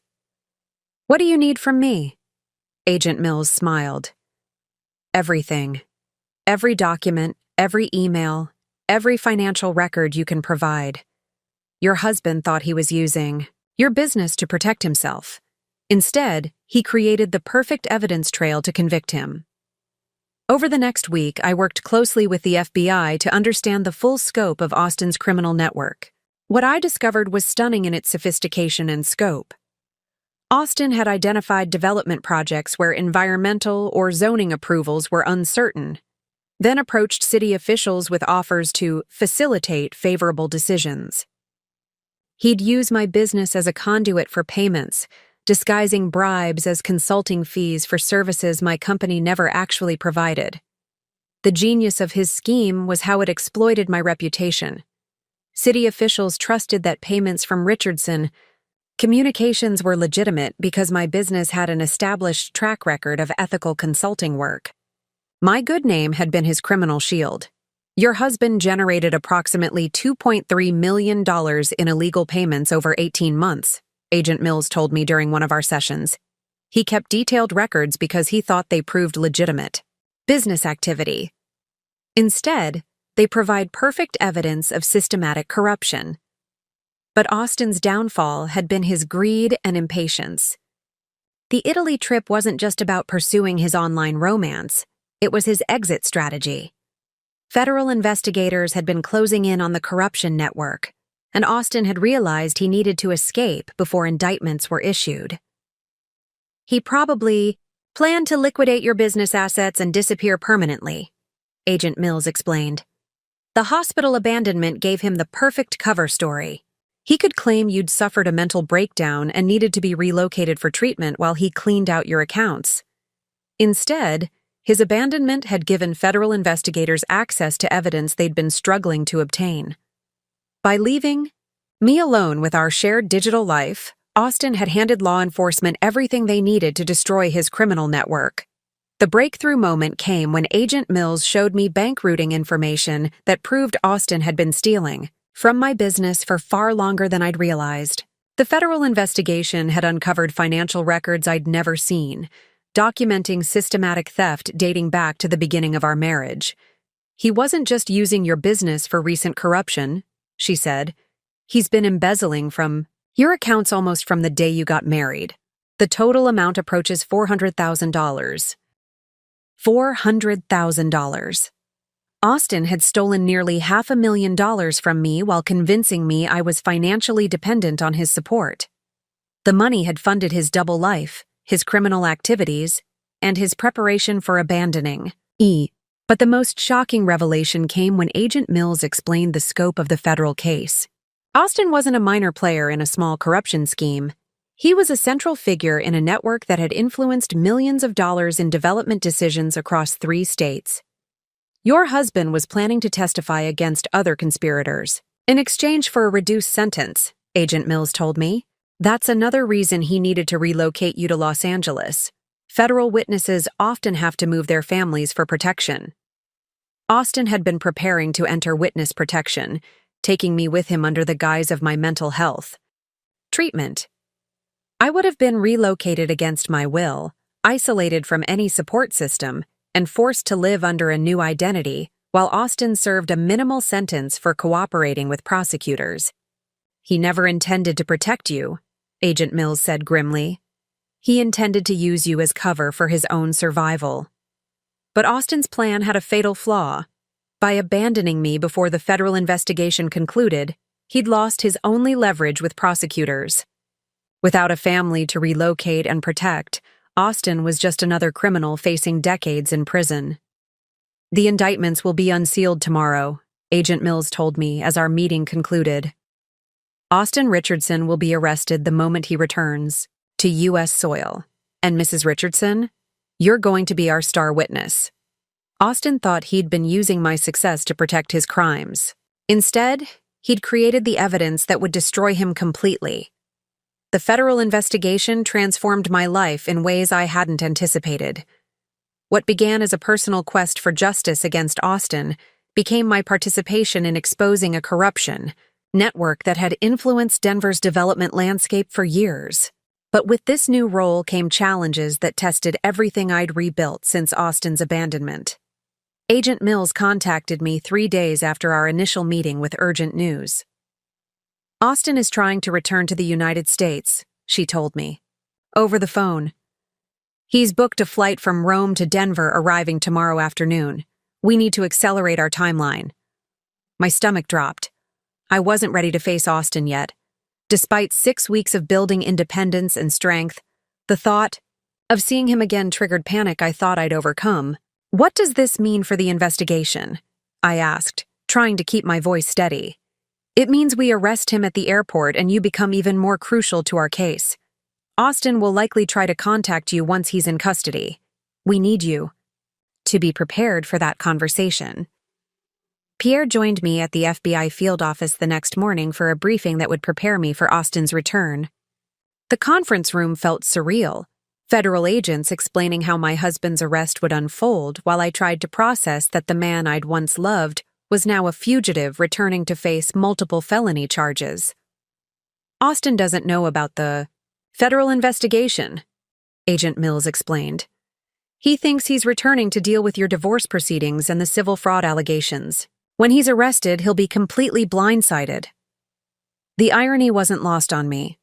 Austin had spent months planning to blindside me with his abandonment and imprisonment scheme. Now he was walking into a trap he never saw coming, but the FBI's plan required my active participation in ways that challenged my newfound strength. They wanted me to visit Austin in federal detention and wear a recording device during our conversation. He'll try to manipulate you, Agent Mills warned. He'll claim everything was a misunderstanding, that he was protecting you, that the federal charges are based on false information. We need you to let him talk while we record his admissions. The thought of facing Austin while secretly recording him felt like a betrayal of everything I'd rebuilt. For 6 weeks, I'd been establishing authentic relationships and honest communication. Now I was being asked to engage in the kind of deception Austin had specialized in. Pierre sensed my hesitation. Gracie, this isn't about becoming like Austin. This is about ensuring he faces consequences for what he's done to you and others. Your participation could prevent him from manipulating other victims. That perspective helped, but it didn't eliminate my anxiety about seeing Austin again. Despite everything I'd discovered about his betrayal, part of me still remembered the man I'd thought I'd married. Would I be strong enough to maintain my resolve when faced with his charm and manipulation? The test came sooner than expected. Austin was arrested at Denver International Airport at 3:47 p.m. on a Tuesday afternoon. By Thursday morning, his attorney had arranged for him to call me from federal detention. I was in my home office when the phone rang, working on a crisis communication strategy for a client dealing with regulatory scrutiny. The irony of that timing wasn't lost on me. Gracie? Austin's voice sounded smaller than I remembered, uncertain in a way that was completely foreign to the confident man who'd abandoned me. Thank God you answered. I don't understand what's happening. They're saying I've committed federal crimes. But this is all a mistake. Hearing his voice triggered a complex mix of emotions. Anger, betrayal, but also an unexpected pang of loss for the relationship I'd thought we'd had. I had to remind myself that the loving husband I mourned had never actually existed. Where have you been, Austin? I asked, following the script Agent Mills had provided. You left me at the hospital and disappeared for 2 months. I know, and I'm so sorry about that. I was confused, scared about our marriage, and I made a terrible mistake. But Gracie, these federal charges are insane. They're saying I was involved in political corruption, that I was using your business for illegal activities. His denial was so complete, so convincing, that I almost questioned what I'd learned about his crimes. This was Austin's greatest talent, making his victims doubt their own perceptions even when confronted with overwhelming evidence. I've seen the financial records, Austin. I know about the payments to city officials, the bribes disguised as consulting fees. Those weren't bribes. His voice took on the reasonable, explanatory tone I remembered from our marriage. Those were legitimate consulting arrangements. Some of the work was confidential, which is why I didn't involve you directly. I was trying to protect you from potential liability. Even now, facing federal charges, Austin was trying to position his criminal activity as protection for me. The manipulation was so reflexive, so automatic, that I wondered if he even recognized he was doing it. Protect me by using my business license to commit crimes without my knowledge? Gracie, you have to believe me. I never meant for any of this, to hurt you. Everything I did was to build a better future for us. The FBI is twisting legitimate business activities to look criminal. The conversation continued for 20 minutes, with Austin alternating between denials, explanations, and attempts to manipulate me into believing his version of events. Throughout it all, the recording device captured every word, every attempt at gaslighting, every lie.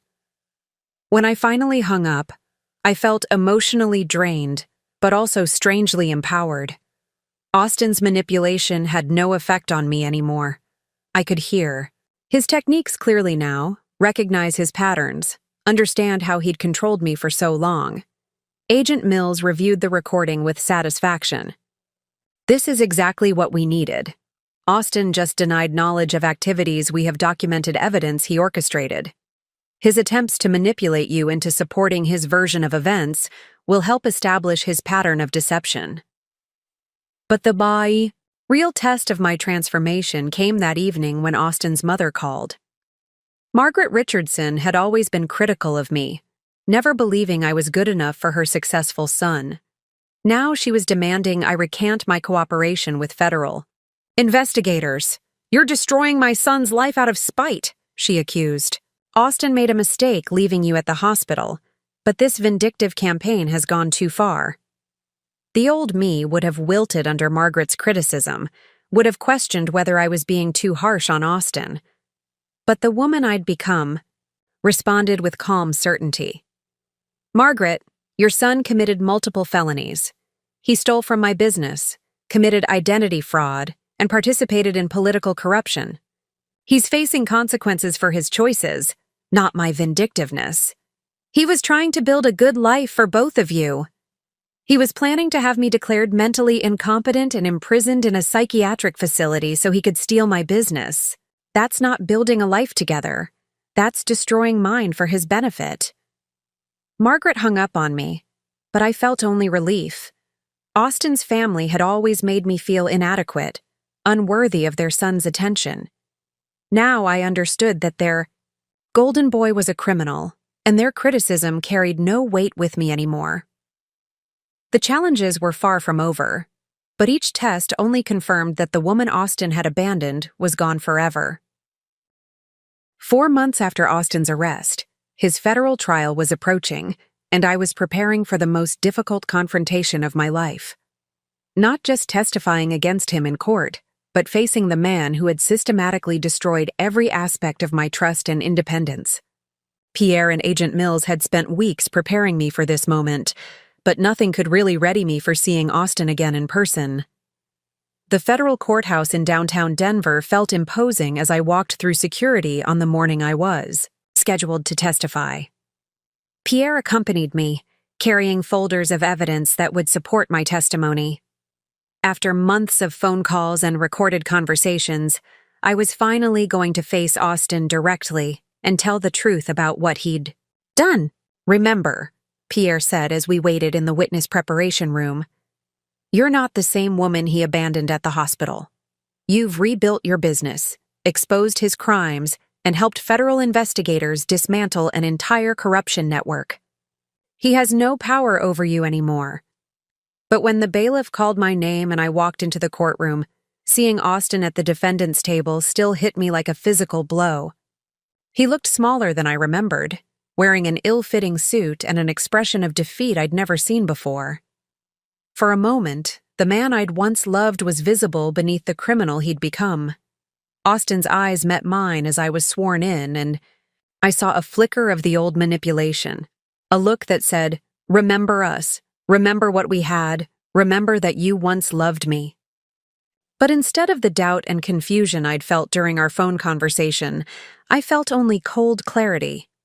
The federal prosecutor, a sharp woman named Sarah Chen, began my testimony by establishing my credentials and the scope of Richardson Communications.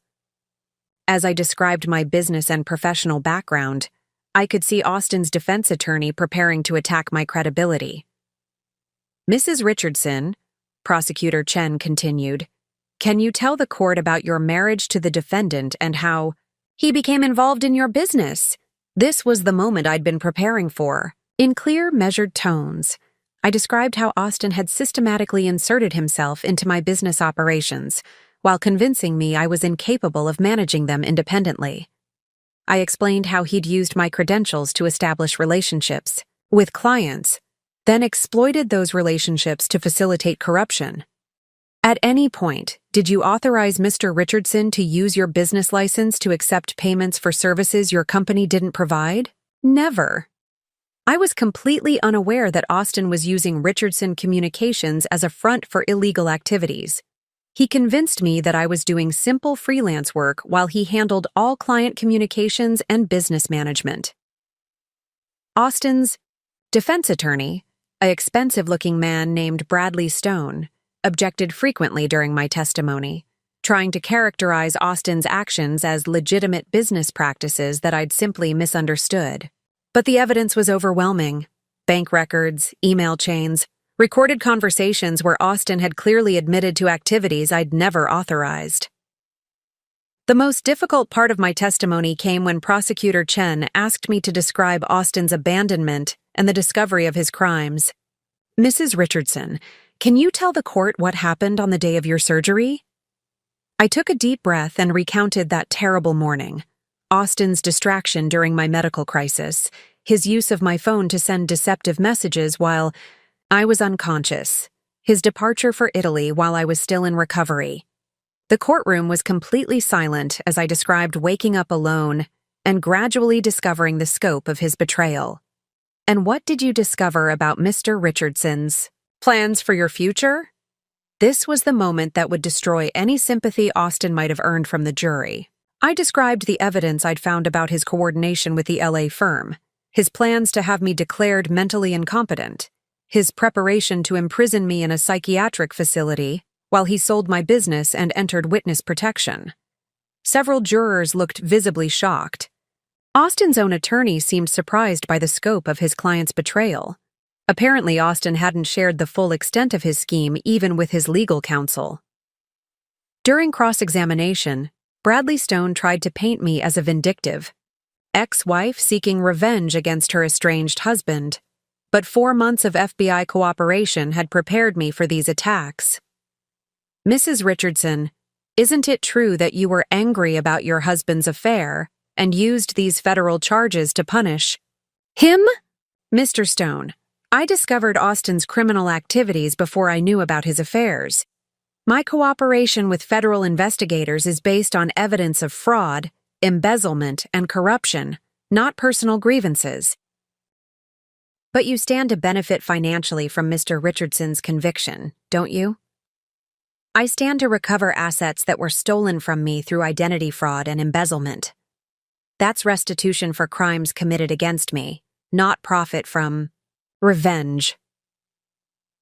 Stone's attempts to discredit me only highlighted the strength of the case against Austin.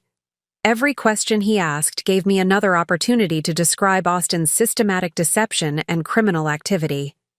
The most powerful moment of my testimony came when Prosecutor Chen asked me to describe the impact of Austin's crimes on my life. For 3 years, I believed I was in a loving marriage with a supportive partner.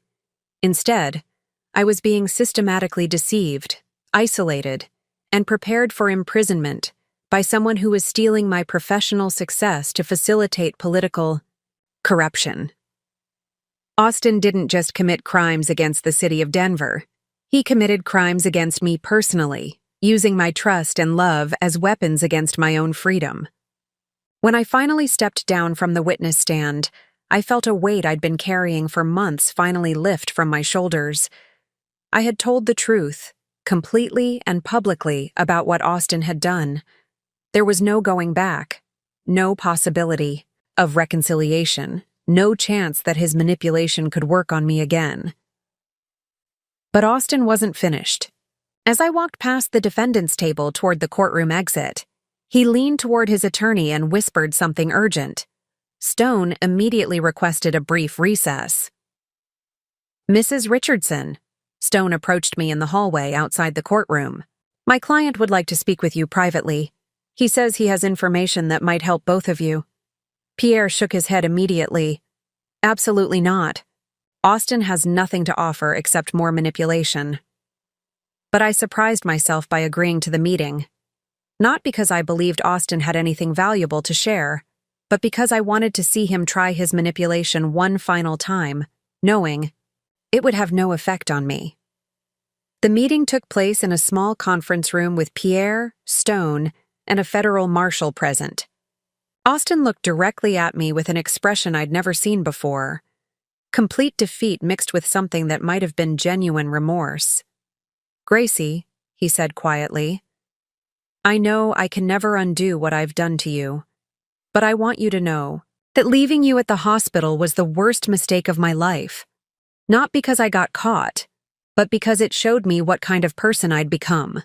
I looked at this man who had once controlled every aspect of my life, who had planned to imprison me for his own benefit, who had stolen my success and tried to destroy my future, and I felt nothing but indifference.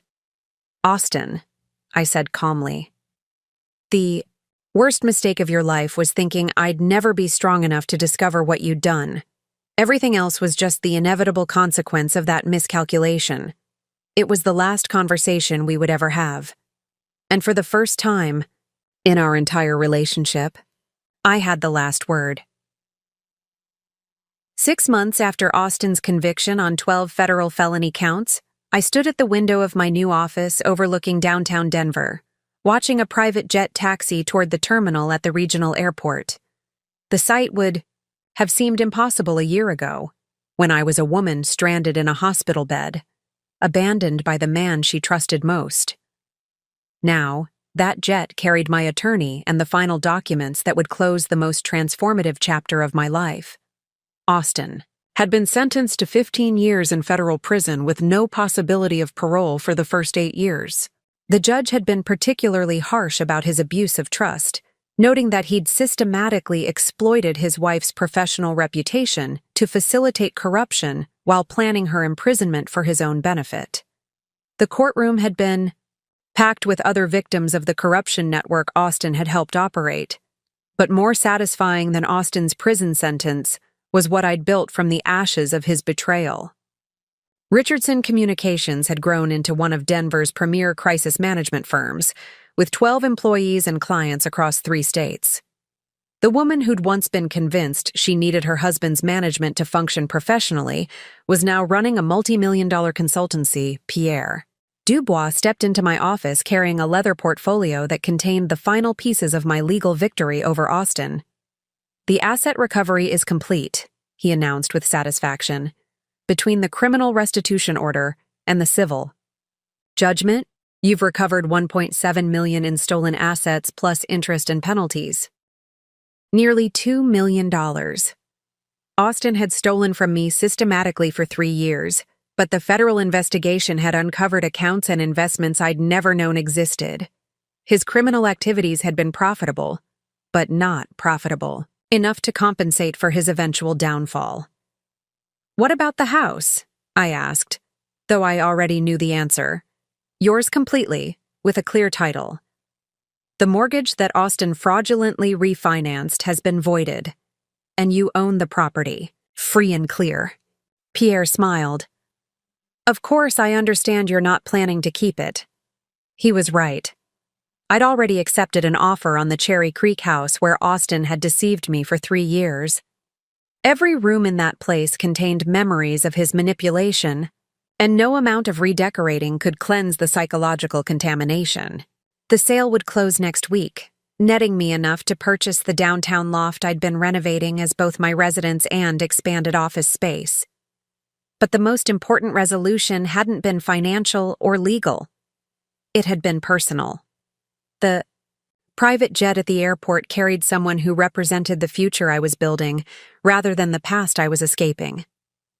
Agent Mills knocked on my office door, her expression mixing professional satisfaction with personal warmth. Over the months of working together, she'd become more than a federal contact. She'd become a friend who'd witnessed my transformation from victim to victor. "The corruption investigation is officially closed," she reported. "Austin's testimony helped us convict 6 city officials and 4 other business operators. The total impact of the network you helped us expose was over $12 million in fraudulent contracts and bribes. $12 million in corruption that had influenced Denver's development for years. Austin had been a central figure in a conspiracy that had affected thousands of residents through manipulated zoning decisions and fraudulent contracts. My decision to cooperate with federal investigators hadn't just recovered my stolen assets. It had helped clean up an entire system. "There's something else," Agent Mills continued. "The FBI director wants to present you with a Citizens Award for your cooperation in the investigation. Your willingness to wear recording devices and testify against Austin provided crucial evidence we couldn't have obtained otherwise." An award from the FBI. The woman Austin had planned to have declared mentally incompetent was being honored by federal law enforcement for her courage and competence. The irony was so perfect, I almost laughed. My phone buzzed with a text message. That made me smile. Taylor, my friend from Portland, was confirming her flight details for tomorrow's celebration. After 3 years of isolation engineered by Austin, I'd rebuilt a network of genuine friendships with people who supported my success rather than trying to control it. The celebration wasn't just for my legal victory. It was for the launch of Richardson Communications' new division specializing in helping abuse survivors rebuild their professional lives. Working with Agent Mills had introduced me to other women who'd been exploited by manipulative partners, and I'd discovered my skills in crisis communications translated perfectly to helping victims navigate the legal and business challenges of escaping control. "You've created something remarkable here," Agent Mills said, gesturing toward the office where my team was preparing presentations for new clients. "Austin thought he was using your abilities to protect his crimes. Instead, he accidentally created the foundation for something much more important." She was right. Without Austin's systematic fraud, I never would have discovered my own capabilities or built the independence that now defined my life.